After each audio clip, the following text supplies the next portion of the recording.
The morning sky on Kepler 442b was the color of old bruises. Purple clouds hung low over the ice plains that stretched beyond the horizon. The cold wind never stopped on this world. It cut through everything like a blade made of winter itself. Wu Jin pulled his thick coat tighter around his shoulders. He had been living on this frozen planet for 8 years now.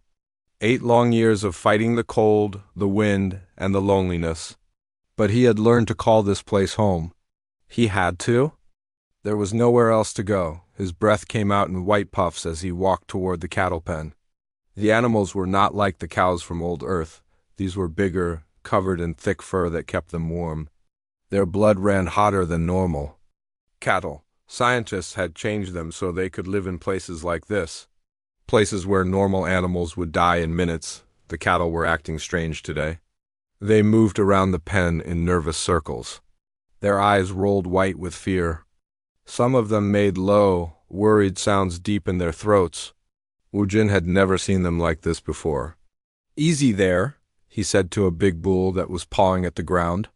"What has you all worked up?" The animals did not calm down. If anything, they became more upset. They pressed against the far side of the pen, as far from the open plains as they could get. Wu Jin looked out across the ice. Everything looked normal, the same white emptiness he saw every day. The same cold wind blowing. Snow in small circles. The same purple sky that never seemed to change, but something was different. He could feel it in his bones.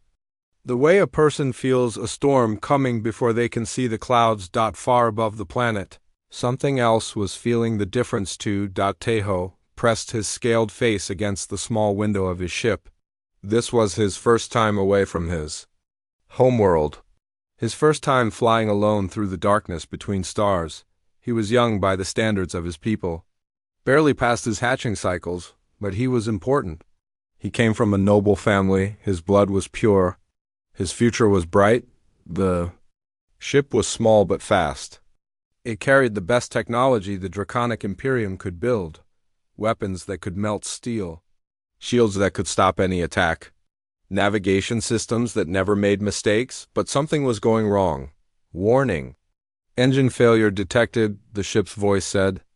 It spoke in the harsh, clicking language of his people. "Recommend immediate landing."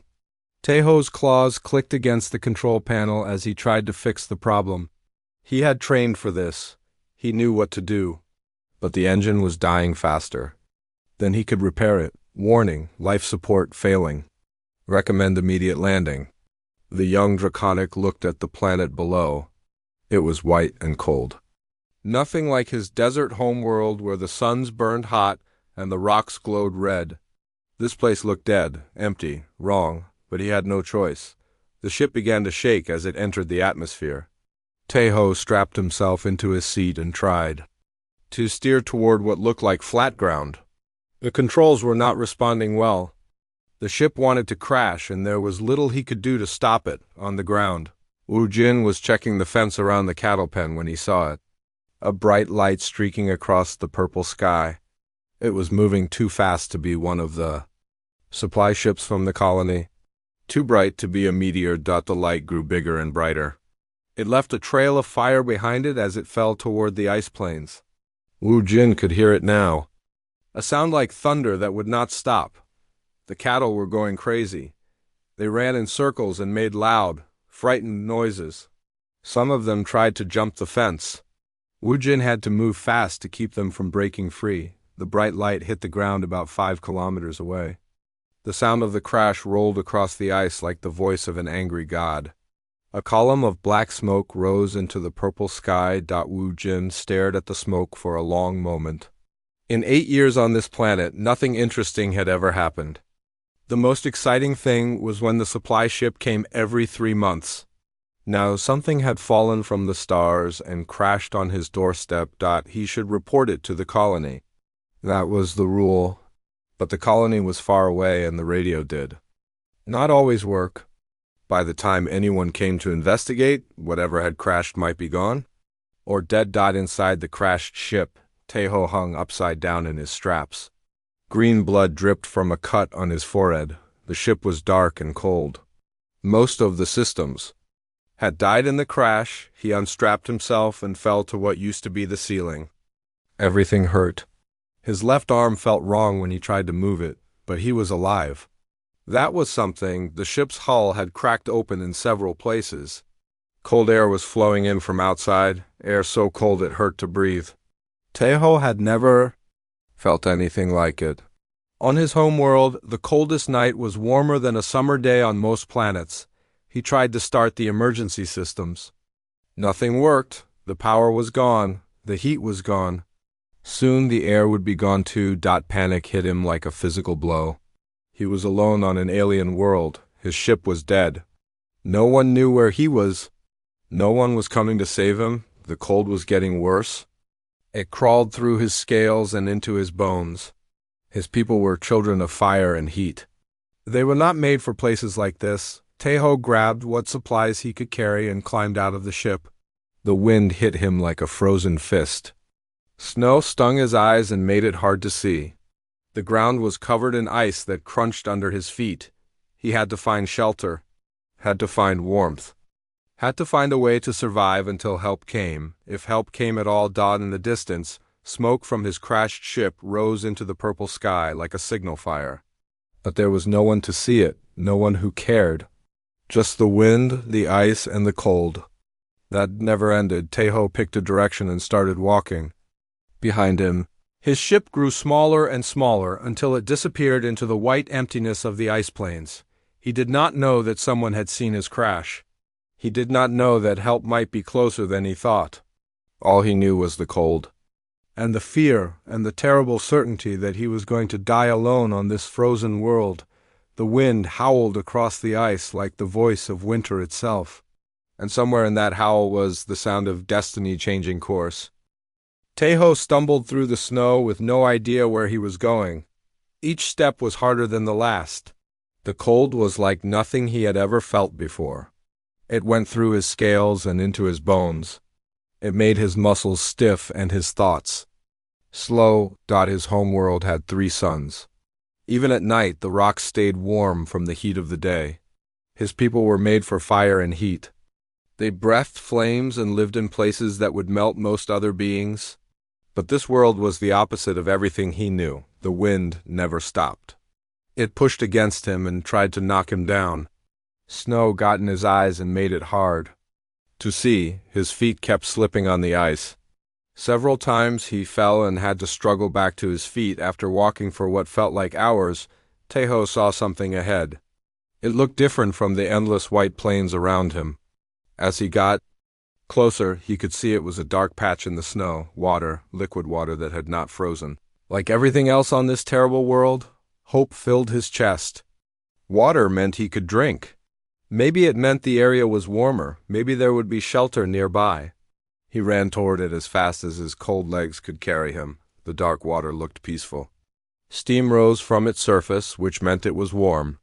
That was good. That was exactly what he needed. Without thinking, Tejo stepped toward the edge of the pond. The ice looked solid. It looked thick and safe.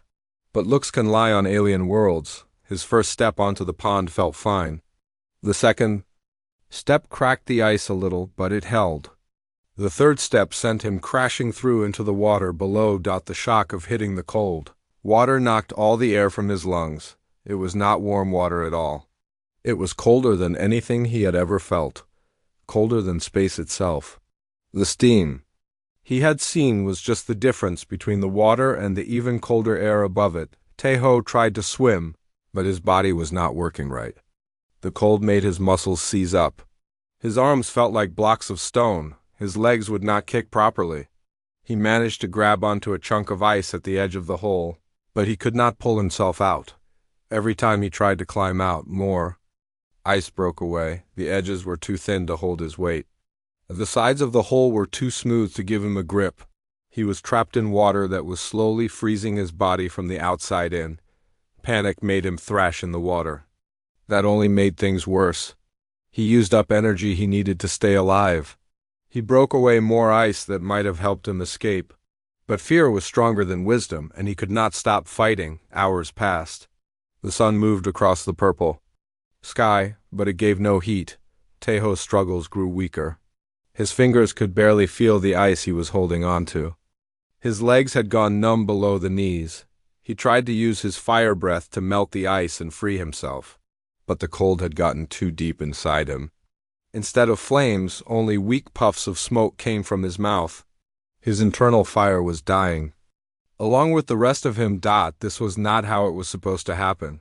He was from a noble family. He was important. His people ruled star systems. They commanded fleets of warships. They were feared across the galaxy. And here he was, defeated by frozen water on a planet no one cared about. In his culture, asking for help was weakness. The strong survived on their own. The weak deserved whatever happened to them. Even as a child, Teho had been taught that depending on others was shameful. Better to die with honor than live by begging, but honor felt less important when the cold was eating through his bones. Shame seemed stupid when he was about to die alone in a frozen pond. With what little strength he had left, Teho opened his mouth and called for help. His voice was weak. The wind took his words and scattered them across the empty plains. No one heard him? No one was listening. His people had written him off the moment his ship stopped transmitting. In their minds, he was already dead. Meanwhile, Wu Jin was dealing with his own problems. The cattle were still acting strange. They would not eat. They would not settle down. They kept looking toward the place where the ship had crashed and making worried noises. He had never seen them act like this before. Animals had senses that people did not. They could smell and hear things that humans missed. If the cattle were this upset, there was a good reason for it. Wu Jin thought about going to investigate the crash site, but his wife Su Jin had made him promise to be careful. Strange things falling from the sky could be dangerous. There could be radiation. There could be diseases. There could be weapons that would kill him before he knew what hit him, but the cattle kept getting more upset. They were not eating, which meant they would get sick. Sick cattle meant no money. No money meant no food for the winter. Sometimes, being careful was more dangerous than taking risks. The first day after the crash passed slowly. Wu Jin did his normal work, but part of his mind was always on that column of smoke in the distance. By evening, the smoke had stopped. Whatever had been burning was burned out now. The second day was worse. The cattle were getting weaker from not eating. Their eyes looked dull and tired. Some of them were shaking, though the day was no colder than usual. Wu Jin knew he had to do something soon. That night he lay in bed next to his wife and listened to the wind. Somewhere out there, something had fallen from the stars. Something that had his animals scared out of their minds. Something that might be dangerous. Or something that might need help. In the frozen pond, Teho was barely conscious. His body temperature had dropped so low that his heart was struggling to beat. His thoughts came slowly, like thick liquid poured from a bottle. He could not feel his hands anymore. His legs were just cold weight dragging him down, but he was still alive. Barely, but alive. His people were tough. They did not die easily, even in the worst conditions. His body was shutting down to save energy, but it had not given up yet. The ice around him was starting to freeze thicker. Soon the hole would close completely, and he would be trapped under solid ice. When that happened, even his tough body would not be able to save him. Time was running out. For Teho, for the cattle, and for the choice that Wu Jin would have to make, the third day was coming, and with it, decisions that would change everything. The third morning came gray and cold like all the others. But something was different about this day. The cattle had stopped eating completely. 3 of them were lying on their sides, too weak to stand. Their breath came in short, painful gasps. Wu Jin knelt beside the nearest cow and put his hand on her side. Her heartbeat was too fast. Her fur felt cold even through his gloves. She was dying, and he did not know why. "What is wrong with you, girl?" he whispered. "What has you so scared?" The cow's eyes rolled toward the distant crash site.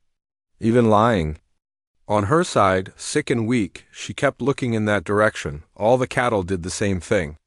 Something out there was calling to them. Something they could sense, but he could not.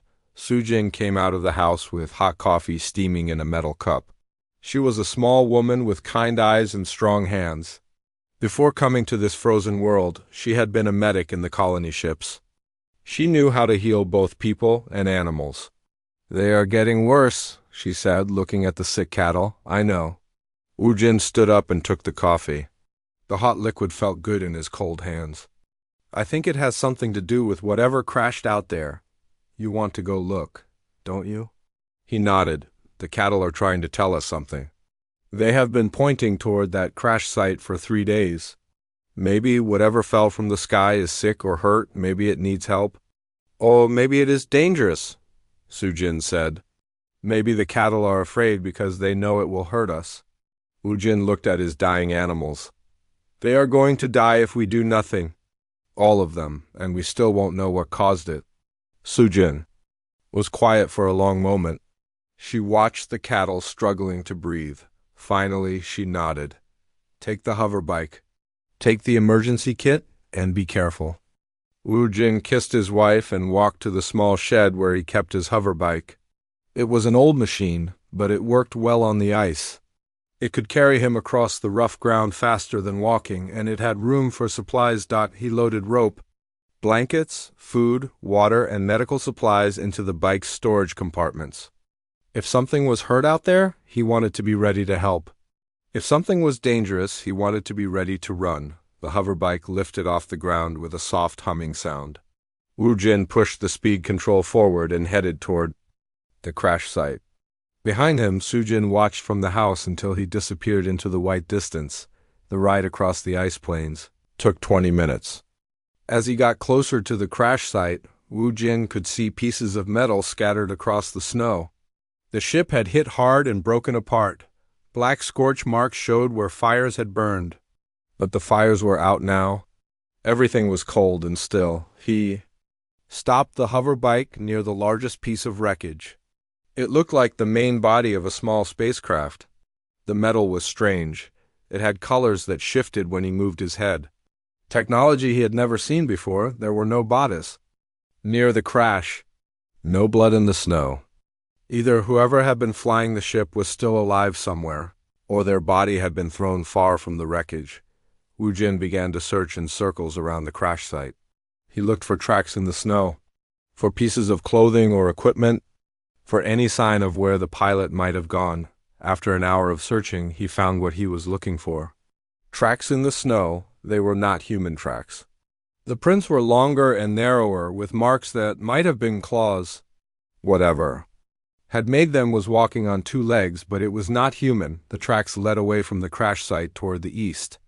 Woojin followed them on his hover bike, moving slowly so he would not lose the trail. The prints were getting farther apart as he followed them, which meant the creature had been running toward something or away from something. The trail led to a small pond about 2 kilometers from the crash. Woojin had seen this pond before during his rounds. It never froze completely because of warm springs underneath. Steam always rose from its surface, making it look warmer than it really was. As he approached the pond, Woojin saw that something was wrong. The ice around the edges was broken.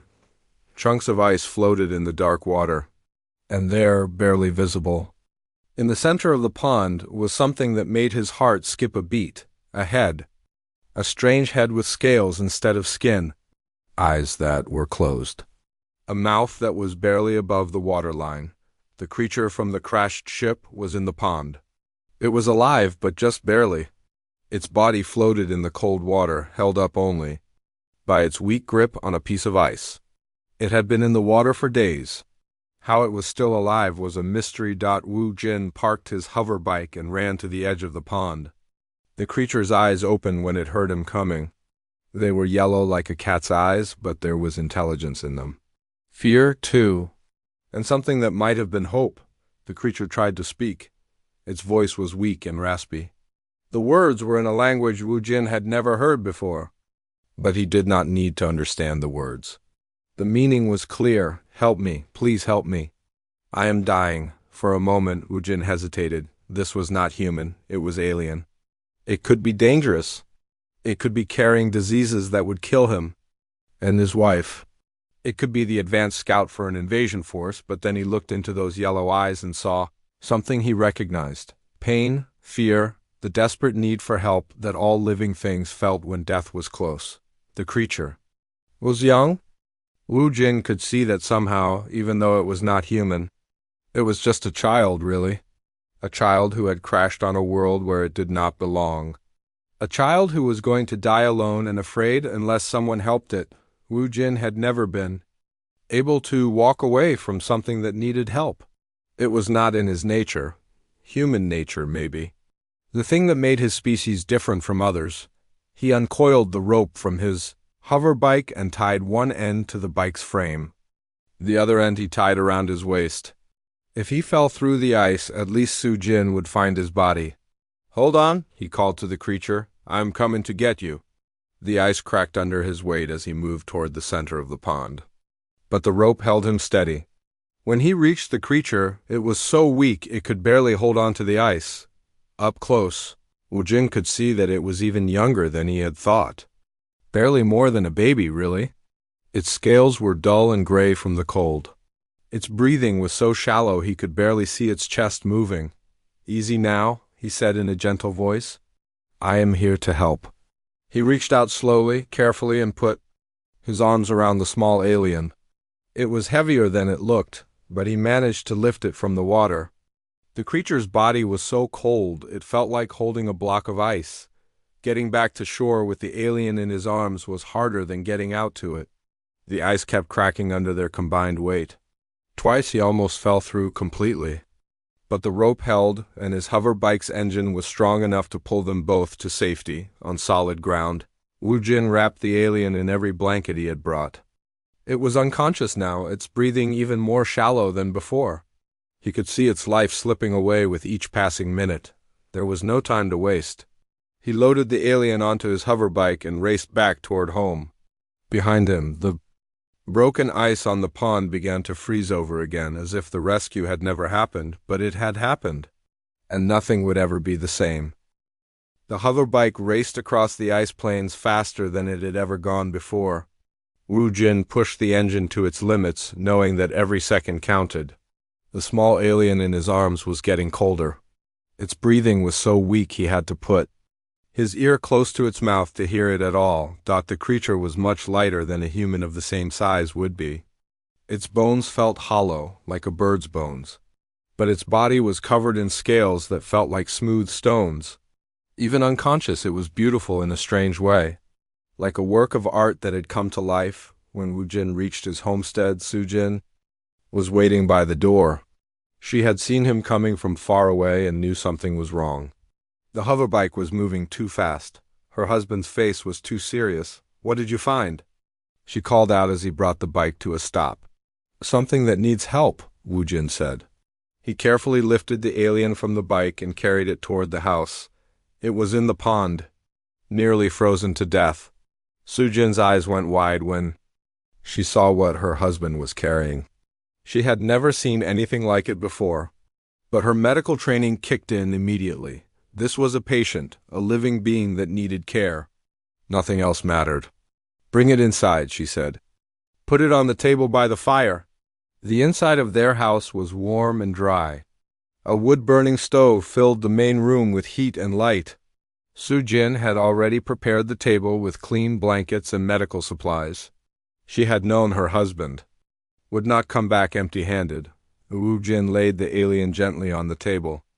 Up close, in the good light, they could see how young it really was. It looked like a child from another world, but still a child. Its face was peaceful, almost human-like, except for the scales and the strange color of its skin. "Is it still alive?" Su Jin asked. Wu Jin put his ear to the creature's chest. The heartbeat was there, but very weak. Barely. "It has been in that cold water for days. I don't know how it survived this long." Su Jin began her examination. She had never treated an alien before, but a body was a body. The basics were the same for most living things. Check the breathing, check the heart, check for injuries, keep the patient warm. "Its body temperature is too low," she said. "Much too low. We need to warm it up slowly." Too fast than we could kill it. She wrapped the alien in heated blankets and placed warm water bottles around its body. Not too hot, just warm enough to start bringing its temperature back to normal.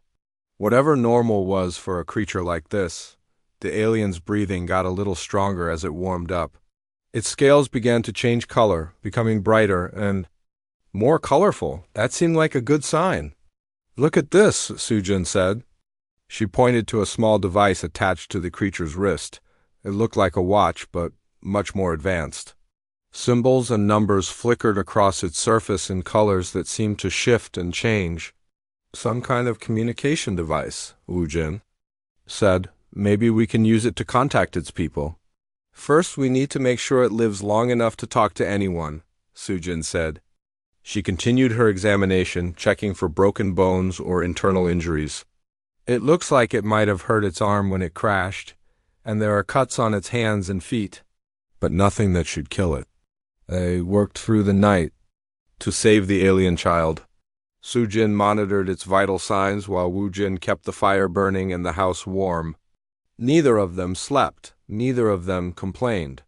They had found something that needed help, and they were going to do everything they could to save it. As the hours passed, the alien's condition slowly improved.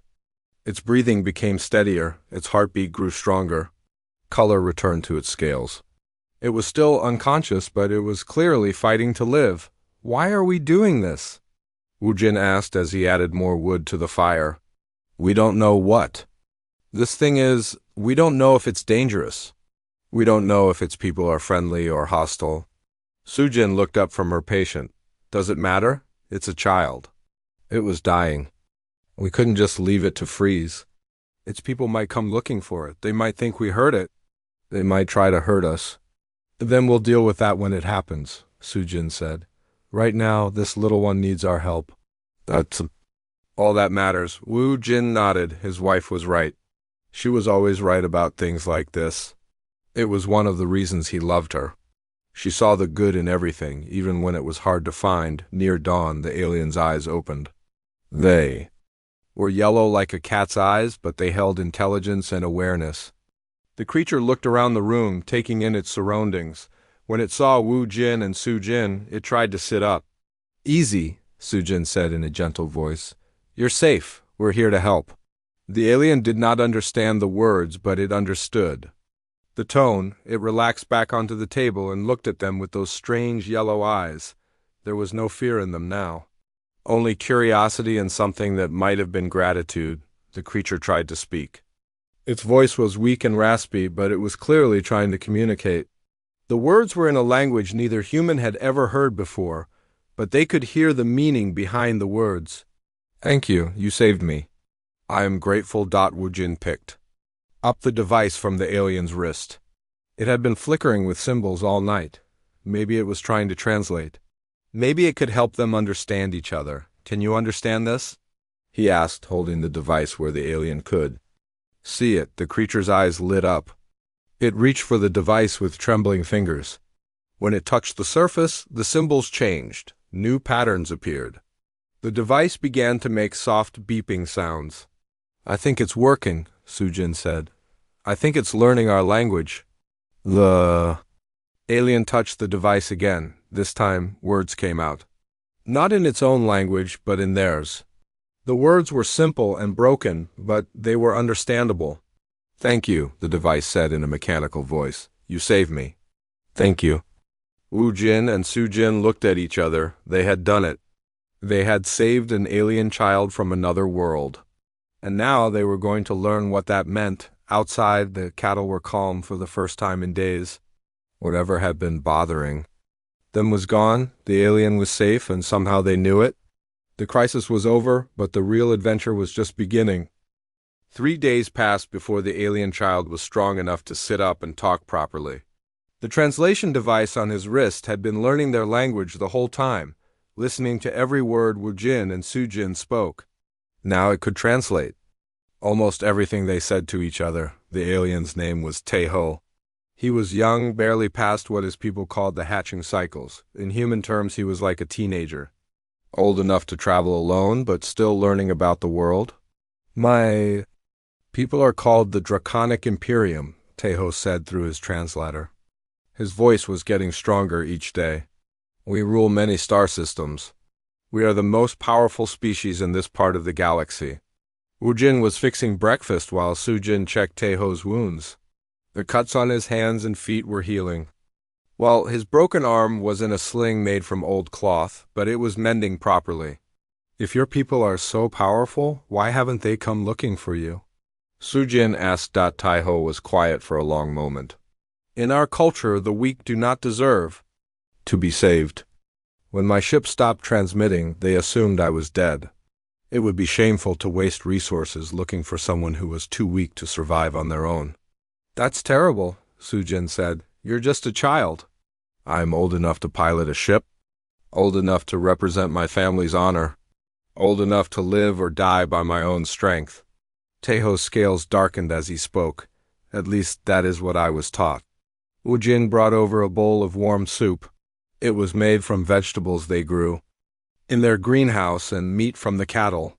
Simple food, but filling and nutritious. Here, he said, try this. It will help you get your strength back. Tejo looked at the soup suspiciously.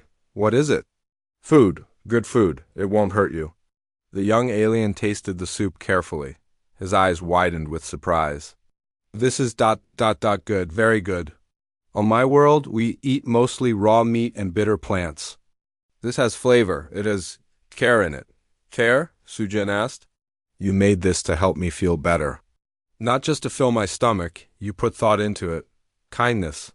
Tejo's scales brightened to a warm golden color. My people do not understand kindness like this. Over the following days, Tejo learned more about human nature. He watched Wujin risk his life during a sudden ice storm to bring the cattle into the barn. He saw Sujin stay up all night caring for a sick calf, giving it medicine and keeping it warm until the fever broke. Why do you do this? Tejo asked.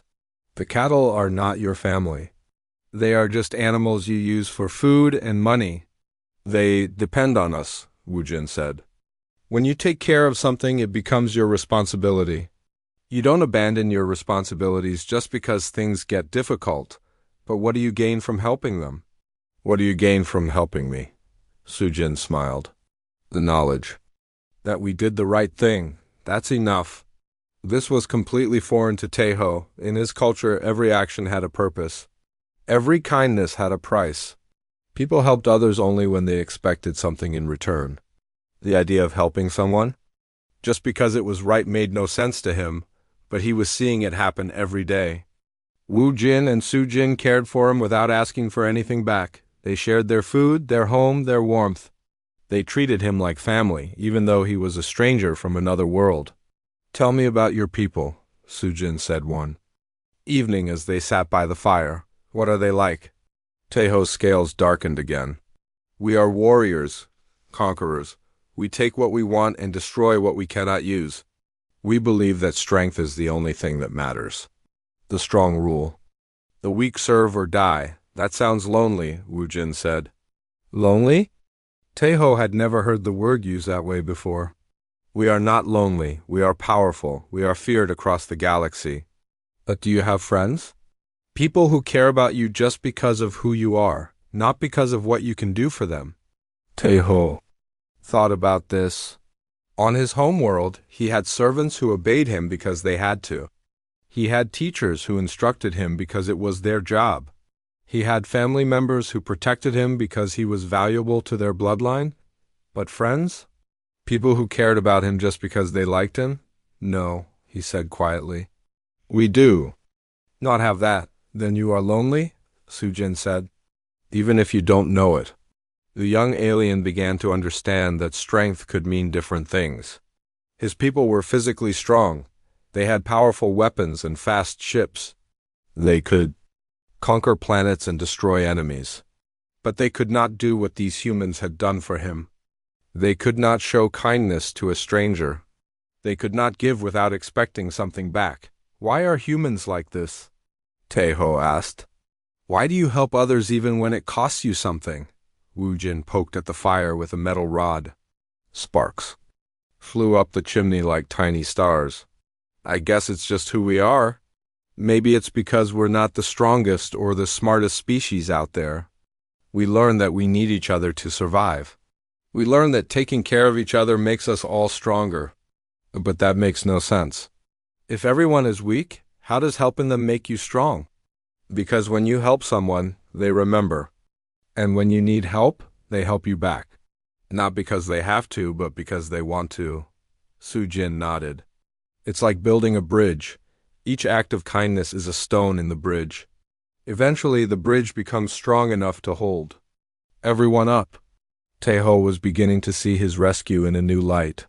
These humans had risked their lives to save him. They had spent their resources to heal him. They had given him their time and care. And they had asked for nothing in return. In his culture, this would be seen as foolish weakness. But he was alive because of their weakness. He was warm and fed and healing because of their foolishness. Maybe his people were wrong about what made someone strong.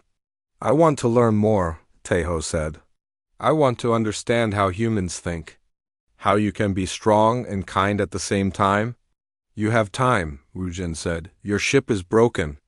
The nearest colony is months away. You're stuck here with us for a while. Good, Taeho said, and he meant it. I think I have a lot to learn. Outside, the wind howled across the ice plains. But inside the small house, 3 very different beings sat by the fire and talked about what it meant to be truly strong. The alien child was learning that there were different kinds of power, the kind that conquered worlds and the kind that saved lives, and he was beginning to think that the second kind might be more important than the first. His translator device had been recording everything. Every conversation, every act of kindness, every moment of human compassion. Soon, he would have to decide what to do with that information. But for now, he was content to learn, to heal, to understand what he had been missing his entire life, the feeling of being truly cared for. 2 weeks after his rescue, Taeho was strong enough to walk around the homestead. His arm was healing well, and his scales had returned to their bright, healthy colors. But more than his body had changed. His mind had changed too. He helped Woojin with the cattle each morning. At first, he had been afraid of the large animals. On his world, only the strongest creatures were allowed to live.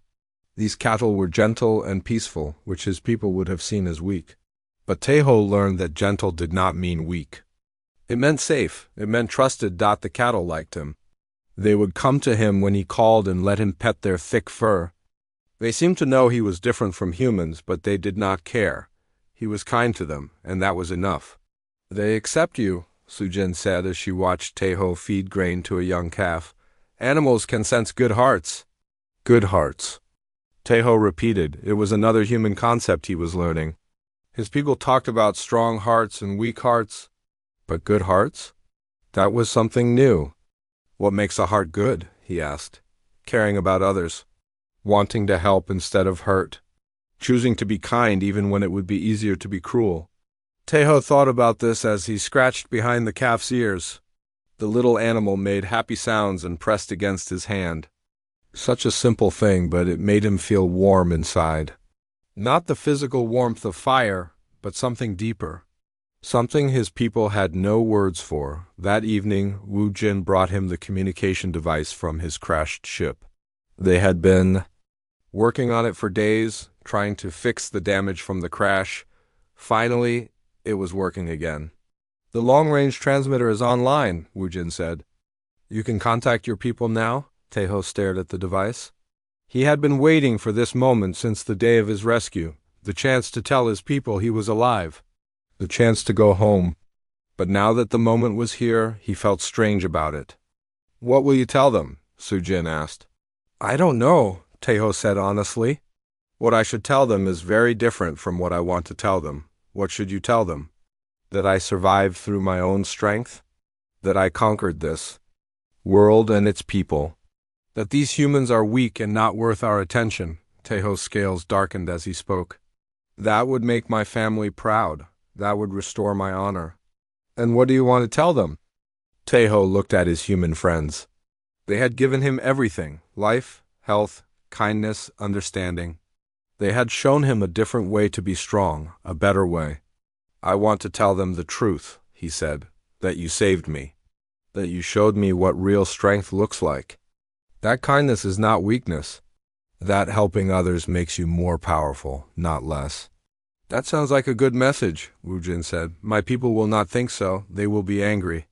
They will say I have been corrupted by inferior beings. They might even cast me out of my family. Su Jin put her hand on his shoulder. Sometimes doing the right thing costs us something, but that doesn't make it less right. Taeho nodded slowly. He activated the communication device and set it to transmit across the galaxy to his home world. In a few minutes, his words would travel faster than light to reach the Draconic Imperium. What he said now would change everything. He took a deep breath and began to speak. This is Taeho of the noble house of Golden Scales. I am alive and well on the planet humans called Kepler 442b. My ship crashed, and I would have died without help. He paused, thinking about his next words carefully. I was rescued by humans. 2 of them. They found me dying in frozen water and risked their lives to save me. They brought me to their home, healed my wounds, and cared for me like family. They asked for nothing in return. The device continued transmitting his words into space. There was no taking them back now. I have lived with these humans for weeks now. I have learned about their culture. I have seen how they treat each other and the creatures in their care. They are not weak as we have been taught. They are strong in ways we do not understand. Taeho's scales began to glow with a warm light. He was proud of what he was saying, even knowing it would cause problems for him at home. Their strength does not come from conquest or fear. It comes from compassion, from their willingness to help others even at cost to themselves, from their ability to see worth in every living thing. He looked at Wu Jin and Su Jin, who were listening quietly. They saved my life, but they gave me something more valuable than life. They gave me understanding. They showed me that there are different ways to be powerful, ways that build up instead of tearing down, ways that create instead of destroy. The young alien's voice grew stronger as he continued. I know this message will anger many of you. You will say I have been weakened by these humans. You will say, I have forgotten the ways of our people. But I have not forgotten. I have learned there is a difference. Our people rule through fear. We are strong because others are afraid of us. But these humans are strong because others trust them. They have something we do not have, something we have never had. They have friends who would risk everything to help them, not because they have to, but because they want to. Taeho's voice softened. I was dying alone in the cold, abandoned by our own people because I was seen as weak. But humans who had never seen me before, who owed me nothing, saved my life. Which of us is really strong? He looked directly into the communication device's recording sensor. I am sending this message to the High Council, to my family, and to anyone else who will listen. The humans are not our enemies. They are not weak. They are something we should learn from, not conquer. The transmission continued for several more minutes as Taeho described everything he had learned. He talked about human kindness, human courage, and human wisdom. He painted a picture of a species that was strong in ways the Draconic Imperium had never imagined. When he finished, he turned off the device and looked at his human family. It is done, he said. I have told them the truth. What happens now? Wu Jin asked. Now we wait. My people will debate what I have said. Some will be angry, some will be curious, and some I hope will want to learn more about humans. Will they come here? Su Jin asked, eventually, but not as conquerors, I hope as friends. 3 days later, Taeho's communication device received a reply from his homeworld. The message was from the High Council of the Draconic Imperium. Taeho translated it for his human friends. Young Prince Taeho, your words have caused great discussion among our people. The council has decided to send a diplomatic ship to study these humans you speak of. You will remain there as our ambassador until we understand more about this species. Taeho's scales brightened with joy. They are coming to learn, not to conquer. My message worked. Does that mean you have to stay here? Sujin asked. I get to stay here, Taeho corrected. This is my home now too. And when my people come, I will help them understand what I have learned. That the strongest bonds are built on kindness, not fear. Outside, the cattle were calling for their evening feeding. Taeho stood up and headed for the door. Come on, he said to his human parents. Our family is hungry. Woojin and Sujin smiled and followed their alien son outside. Above them, the purple sky was filled with stars. Soon, some of those stars would bring visitors to their frozen world. Visitors who would learn that humanity's greatest strength was not in their weapons or their technology, but in their willingness to care for others. The story of one small act of kindness was about to change the galaxy forever. And it all started with a cowboy who could not walk away from someone who needed help. In the distance, the cattle were waiting patiently for their dinner. They had learned to trust the strange alien child, just as he had learned to trust the humans who saved him. Trust, it turned out, was the strongest force in the universe.